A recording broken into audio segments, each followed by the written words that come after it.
the top that you were wearing in that Crossroads, the blue with the Oh, I'm not gonna lie. This is before the Skims brand came out with it. It was like a plunging neckline. I can't believe I'm about to say this on my Instagram live. It was a plunging neckline, and I literally had to duct tape. You were really stuck in there. Duct taped.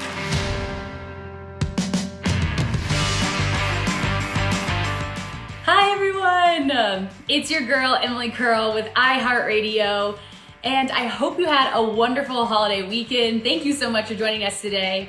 I can't think of a better way to kick off this week, this Tuesday morning, than with our special guest we have coming in today. She's a Grammy-nominated country and pop superstar, and I think you guys already know who I'm talking about. It is the one and only Kelsea Ballerini. Hi, how are you? I'm good. I'm just having my coffee, hanging out with my dog. You know what? I have my coffee here too, but for full transparency, had we done this interview any later, I was about to pour a full glass of wine, hole in the bottle vibes. Yeah, this week is very exciting because we're dropping the Ballerini album and it's my birthday. So I'm like trying to pace myself on my wine consumption. We'll see. How are you celebrating your birthday? I mean, so much to celebrate, but I mean, I'm very into being responsible this year, so probably like a small, tiny group of really close friends, but we'll see. I love that. Now, did you have a good holiday weekend? How did you guys celebrate that? It was actually one of my best friend's bachelorette parties. She was gonna do like this big thing, Myrtle Beach, I think, but she moved it to Gatlinburg, and just a couple of her friends happened. So yeah, I was with her this weekend. It was fun. Fun. Well, I was thinking about you because I'm a big wine drinker, and so I was drinking wine with my friends, also watching Hole in the Bottle video. So let's talk about the video. I love it. How did that production setup come to life? It's so crazy because like my original concept for the whole video was going to be like shut down Broadway, do a line dance, like all this crazy stuff. And then obviously this pandemic happened, and so it was really wonderful to work with Hannah, it was my first time working with Hannah Lux Davis, and she's always been on my vision board. I think she shoots everyone beautifully, but especially females. The lighting, I think, is just so stunning. And so it was really fun to be able to go to her and be like, okay, what can we do with the regulations to keep everyone safe? And she just came up with a really fun concept of like a drunken daydream where I'm kind of my own enabler and just having this really fun, fashion-y moment. And yeah, I love how it turned out. It was really fun. A drunken daydream. That's hilarious. Now I have to ask you, what was your favorite outfit you were wearing? Because it was tough for me to choose. I mean, I love the ruffles, but the suspenders were fire. The suspenders moment really made me feel like it was kind of like a tip of the hat to Shania. So I love that because it made me kind of feel like, man, I feel like a woman vibes. But there's, in the chest scene, there's this pink little dress with these gloves, and it really made me feel like Elle Woods. So like off camera, I was like doing the bend and snap, just having my own time. Yeah, so I think those were my two favorites. Shania and Elle vibes. I mean, it doesn't get much better than that, truly. Everyone that I grew up on listening to is in this video somehow. That's awesome. And now, okay, so let's talk about Ballerini because this is so exciting. So for those who don't know, what can you tell them about Ballerini coming out this Friday? Oh man, it's been this like really fun secret for the last few months. Basically, you know, we put out Kelsea March 20th, which was like the week the world kind of shut down. And I made the album to launch the biggest tour of my career off of. I made it to sound big and ready to fill up big rooms and venues. And I wanted it to sound like it was meant for that, you know? And with that not happening right now, I wanted to reintroduce the album in a way that was like made for a living room, that was made for, you know, sitting and actually having the space and the time to listen to the words and not necessarily feel like you want to jump in a mosh pit with your friends, but you want to listen in a different kind of way.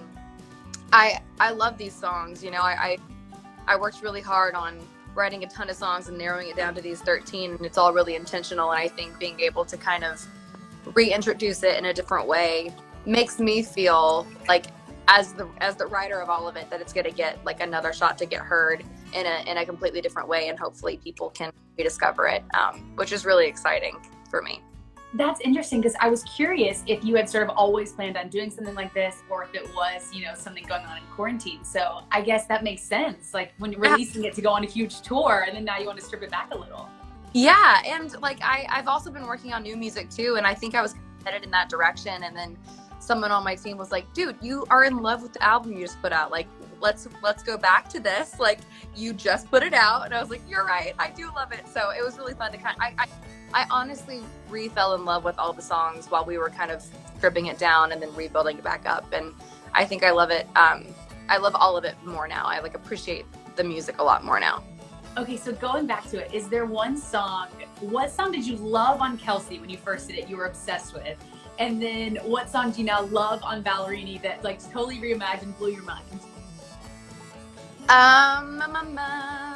Okay, well, the biggest change for me, there's this Love Like a Girl on that to me was a love song. That's how we wrote it, was as a love song, but put it in this sassy production to make it feel a little more like powerful and empowered.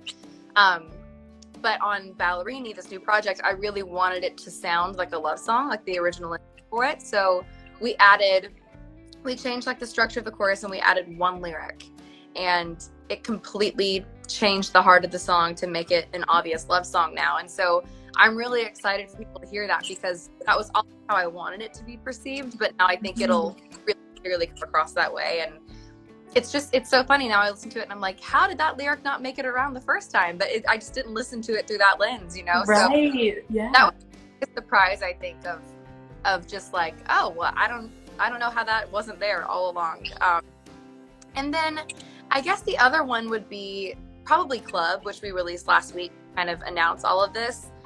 On the original album, I had a bunch of my real life close friends like get in the studio with me, and we had pizza, we had wine, and so fun.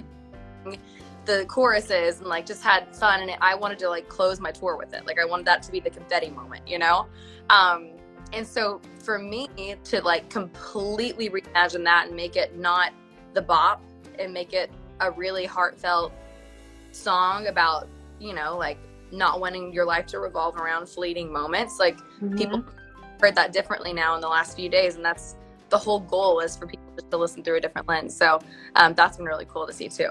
When I first heard it, it did feel so much more vulnerable and intimate and raw. And it's interesting because it's the same lyrics that we've known for so long, but it's crazy how these small changes in production, like you mentioned, change the whole vibe of it.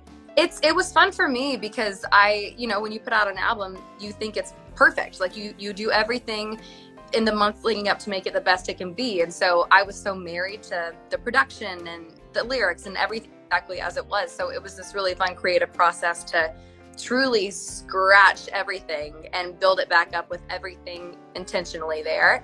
I don't know. I really love the contradiction of the two, I guess.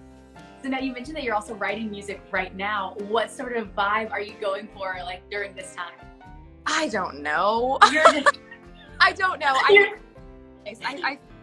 What's been really a silver lining in the last few months has just been the space, I think, for every artist to like create abundance. Like I feel like we're just like all over the place writing and working on stuff because we're not trying to cram it in between tour dates, like we have all the time. And so I'm working on a lot of stuff, and I don't know if it'll end up being a record or if it will just be something that helps me get through this time. I'm not sure yet, but I've gotten back to the place that I was in when I was 12 and I first started writing music, it's like therapy for me. It's so therapeutic and it's so calming, and it makes me feel connected to myself and to what's going on around me. And so I really think the last few months has brought me back to that place, which I'm super grateful for.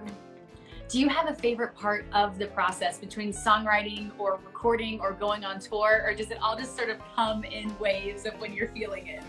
I like it. I mean, I really do like it all. I would say touring right now just because I'm not doing it, and I didn't realize how much I missed it until it's just like not an option. I really miss it. Especially like I haven't even played a lot of the songs on Kelsea the album ever for anyone live. Like they just don't exist in a live setting yet, which is so odd to me. But my favorite part of the whole process and the whole part of being an artist is writing the songs. It always has been. I wouldn't be an artist if I wasn't a songwriter. And so there's just like this magical moment in a room with other co-writers, or when it's just me too, like where it clicks and you feel it and you're like, that's it. The lyric just wrote itself, and that was supposed to be how it is. And I think that to me kind of catapults the rest into happening. Yeah. No, one of my favorites too on the album is The Other Girl with Halsey. I just feel like I was just listening to that jamming out before this. How did that collaboration come about? What was it like working with Halsey? Honestly, I've never had a collaboration on any of my albums before, but then did a couple in between Unapologetically and Kelsea the album with Chainsmokers and John Kay and Thomas Rhett, and I was like obsessed with collaborating. So I knew I wanted to have someone on my album, but I also knew that I wanted it to be someone that I respect as an artist and B, I love as a human, because you spend a lot of time together doing collabs. So I wrote The Other Girl with Ashley in mind, obviously, and we just become friends, and I've been a fan of her since like the very, very beginning. And so it just, for me, and I wanted it to kind of be this moody, like The Boy Is Mine, or He Love You, where these two strong women, somehow someone pulled one over on them and they're having that moment of confrontation. And we kind of wrapped it in this angsty, moody production that reminded me a lot of her earlier stuff that I fell in love with. So she was the only one that I would have song with. I mean, she's just like, she's my friend and she's an incredible artist. I'm really proud of the song. It's such a good one. And it's such a good vibe between the two of you guys. It just works, like, and you can feel the special connection there too. Yay, thanks. Yeah, she's awesome, and it's nice to be able to do stuff with a friend. We ended up doing this whole CMT Crossroads before The Other Girl even came out, but it was around The Other Girl, and we did a 9-song concert together, and it was so funny. We got to rehearsal and we both all knew each other's music, so it was like super quick. We got in and out of rehearsal, and we were like, everyone take a half day, you know. It was just like super easy.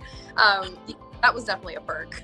I have to tell you, Kelsea, this is going on a side tangent, but the top that you were wearing in that Crossroads, the blue with the... Oh, I'm not gonna lie, this is before the Skims brand came out with it. It was like a plunging neckline. I can't believe I'm about to say this on Instagram Live. It was a plunging neckline, and I literally had to duct tape. You were really tucking there. Duct taped to like my side. But it looks good, so it doesn't matter. I mean, it looks amazing. Do you have Skims now? Let's say it again. Do you have Skims now? Like, did you get the boob tape? No, I was so raw. I mean, it wasn't good to pull off. I'm not gonna lie to you. It just wasn't good. It's not like a wax. But it was worth it. I love that top, and I love how it looked on camera. So it was. I specifically remember that top every time I see it. I'm like, that's such a good shirt. I got Okay, so now as we were talking, I was noticing a lot of people were writing in other artists that they want you to do collabs with. We saw Blackpink, Carly Pierce. A lot of fans are writing in some other ones. Who else would you love to collab with? I'm so open right now to literally anything. So I don't know. I think my next single will be another collaboration that's on my album.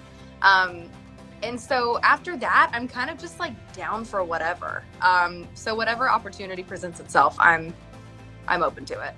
Now, would you ever be open to the idea of doing another collab with your husband, Morgan? I would. We've actually started writing together. Which really? is, okay. But we had one on his first album, and I think we want to wait until like maybe we can do a project together in a couple of years or something like that, where it can be really intentional. So we'll see. I love that. Is it tough, like living at home and like both working on music, or has it been like pretty okay?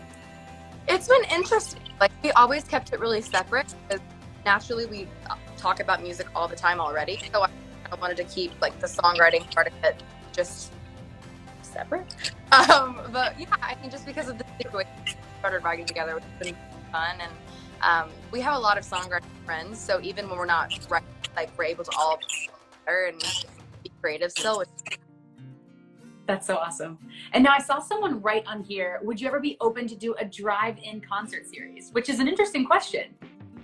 I would. I mean, yeah, whatever is available to me to like. You're like all of it. I miss it. I was, like I said earlier, we were going to do a big tour this fall, and now I'm just kind of in the mindset of like, I'm not sure how it's going to be in phases of like venues opening. I'm not sure what'll go first and second and all of that, but my ego with touring is very much gone at this point. So I'm not so much concerned about like the size of the venue rather than just like playing in a venue. So down. Yeah. Okay, so the last question for you, besides Club, what other song can you not wait to play for a live audience? Ooh. Bragger. Ooh, Bragger. that's a fun one. That I felt like was kind of, it was one that I like was gonna make a huge live moment out of. We were gonna kind of play off the Burlesque the movie, like the big B, and like come up on this like light on the B. I had this whole thing, and so I kind of wanted it to feel like kind of like cabaret, like with all the horns and stuff on Kelsea the album. I feel weird saying my own name, but Kelsea the album. And now on Ballerini, it is like wild, wild west, sexy. Tumbleweeds are going. There is a saloon. Everyone's drinking whiskey. Yes. Dun dun. Like that's how it feels, and I am obsessed with it. I think that's my 3 favorites on Ballerini are probably Club, The Way I Used to, and Bragger. Yeah. I can't wait to hear Bragger reimagined. That's gonna be so fun. Tumbleweeds. Got it. Just think of the tumbleweeds. I don't know, man. Kelsea, this has been so fun. Thank you so much for your time, and thanks for coming on IG Live. So Ballerini out Friday. What time? When can everyone watching be ready to go? Well, yeah, so it'll be out. I'm in Central Time, right? Nashville's in Central Time. Is that real? Yeah, that's real. Yeah, so it'll be out 11 Central Time, and I'll be on my phone, obviously. And there will also be another music video dropping for that, for the new version of Club that I'm really excited about. So that, and then album, and then we have a couple TV performances coming up with some of the new songs and the new versions of the album. So I'm around. Wait, that's so funny because I saw on Twitter that you tweeted, you're like, we wrapped Club. I'm a little bit tipsy. It's so fun.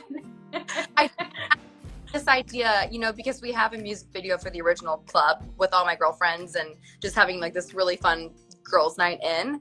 And I really wanted to kind of counteract that with how the song sounds now, which is lonely and sad and isolated and kind of like this tug of war.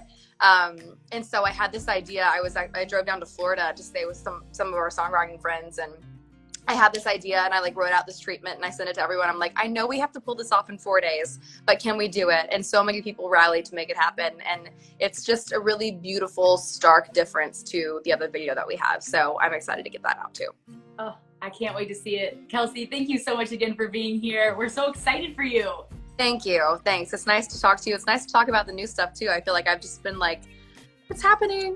But yeah, nice to talk about it. I know. Well, we're so excited for you. Can't wait to watch Friday, music video before that. It's going to be so fun. Thank you. Good to talk to you. Thanks, Kelsea. We'll see you soon. Bye, guys. Stay safe.